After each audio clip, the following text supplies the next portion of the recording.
अभी मैं पूज्य महाराज हैं उनको मिला और मिलने के बाद उन्होंने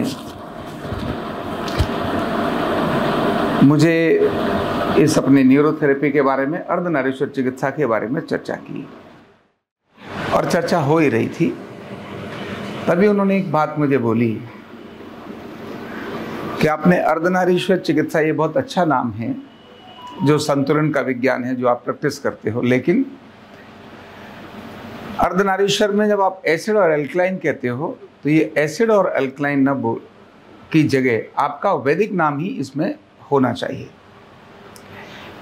और इसीलिए उन्होंने कहा कि ये जो आप करते हो वो शिव और शक्ति का संतुलन करते हो।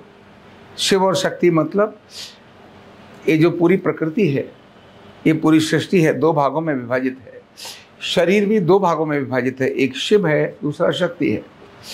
तो जो हम एसिड और अल्कलाइन की बात करते हैं, ये एसिड और अल्कलाइन भी शिव और शक्ति ही है। उन्होंने कहा कि जो आप एसिड और अल्कलाइन की बात करते हो ये तो वैदिक नाम नहीं है, इस वैदिक नाम को भी आप शिव और शक्ति इस प्रकार से दीजिए। और ये वो कौन महापुरुष थे जिन्होंने इस विषय की चर्चा पर और ये मुझे सुझाव दिया और उन्होंने बहुत बड़ी बात बोली। उसके बाद मुझे भी उसके बारे में और सोचने में और अध्ययन करने में मजा आया। वो है पूज्य नित्यानंद गिरि जी महाराज, जो जूना पीठाधीश्वर आचार्य महामंडलेश्वर से आप दीक्षित हैं और बहुत पुराना उनके साथ परिचय है। पहले संघ के प्रचारक थे, बाद में वो संत हो गए और उन्होंने भगवा वेश धारण किया और वो साधना के लिए मध्य प्रदेश में जो नदी है नर्मदा नदी, उसके किनारे पर उन्होंने साधना करने के लिए निश्चित किया। और वहाँ एक गांव में एक मंदिर है, उस मंदिर का स्थान वो नर्मदा के किनारे उन्होंने चुना, जहाँ लोग कम आते थे उस जगह पर। उसके जो कमरे बने हुए थे उन कमरों में भी कोई लोग रहते नहीं थे। इन्होंने ही जाकर उसको साफ सुथरा किया और वहाँ साधना के लिए स्थान चुना। और उन्होंने 40 दिन की साधना वहाँ की, ध्यान जो भी उनका एक क्रम था, तपस्या की। 40 दिन की तपस्या के अंदर जो उनको कुछ घटनाएं घटी, उसमें से एक बात मुझे शेयर कर रहे थे कि मैं जब साधना के लिए बैठा तो तीसरे चौथे दिन से ही, चौथे पांचवें दिन के बाद ही मुझे रात को ऐसा लगा शायद वहाँ कुछ आवाज़ें आती हैं, क्योंकि मैं तो बहुत जल्दी स्नान करके अपने ध्यान में हो जाता था। आवाज़ आती है और ये कंटिन्यू आवाज़, तो मैं उठ के बाहर जाता जैसे कुछ है। और जैसे जैसे मैं मेरी साधना के क्रम बढ़ते गए तो वहाँ बहुत तेज आवाज़ें आने लगी। एक बार तो लगता था शायद गांव के लोग यहाँ कहीं आए, पर गांव थोड़ा दूर है, नज़दीक नहीं है, शायद गांव के लोग आए, ऐसा कुछ उन्होंने कहा। और फिर लगभग 22-24 दिन जब उनके हो गए उस साधना को करते करते, तो अचानक वो आवाज़ें बंद हो गई। ये उन्होंने अपने गुरु को हरिद्वार में जब उनके पास गए, जो आचार्य महामंडलेश्वर जी हैं, उनके पास पहुंचे तो उन्होंने उनको ही बात कही कि गुरुदेव ऐसा मेरे साथ हुआ जब मैं वहाँ साधना करने गया। तो उन्होंने अपनी आंखें बंद की और ध्यान में वो उसी स्थान पर गए और वहाँ जाकर उन्होंने देखा।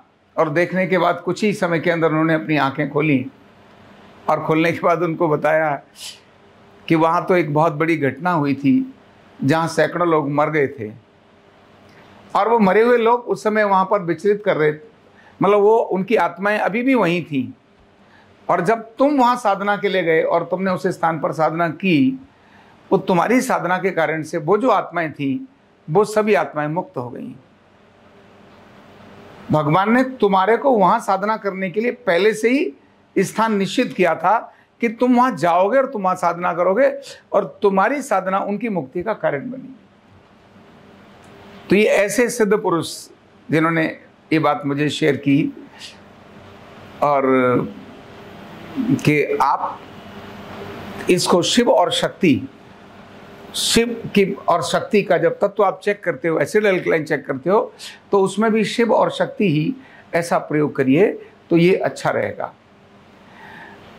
सच में अर्धनारीश्वर चिकित्सा शिव शक्ति का संतुलन ही है। एक मैंने पूछा, मैंने एसिड एल्कलाइन तो गर्म और ठंडे होते, बोले कुछ भी गर्म ठंडा नहीं होता, ये दोनों समान तत्व हैं। जब विकृति आती है तो हीट पैदा होती है। एक स्वाभाविक रूप है, सूर्य है, सूर्य का रूप अपना है, चंद्रमा, चंद्रमा का रूप अपना है, दोनों के रूप अपने हैं। तो स्त्री भाव वो चंद्रमा का भाव है, सूर्य भाव वो पुरुष का भाव है। रात और दिन, दिन को हम कहते हैं गर्म है, रात ठंडी है, लेकिन रात भी गर्म होती है, कभी दिन भी ठंडा होता है। ये प्रकृति का एक पार्ट है, ये दोनों को ही संतुलित होना चाहिए। जब मैंने उनको कहा कि ये जो अर्धनारीश्वर का स्वरूप है, ये तो डीएनए के अंदर भी है, जो उसके डबल हाइलेक्स हैं, उसमें एक स्त्री है एक पुरुष है, और उसमें स्त्री पुरुष नहीं, एक एसिड और एक अल्कलाइन है। तो उन्होंने कहा कि वही एक शिव है और एक शक्ति है।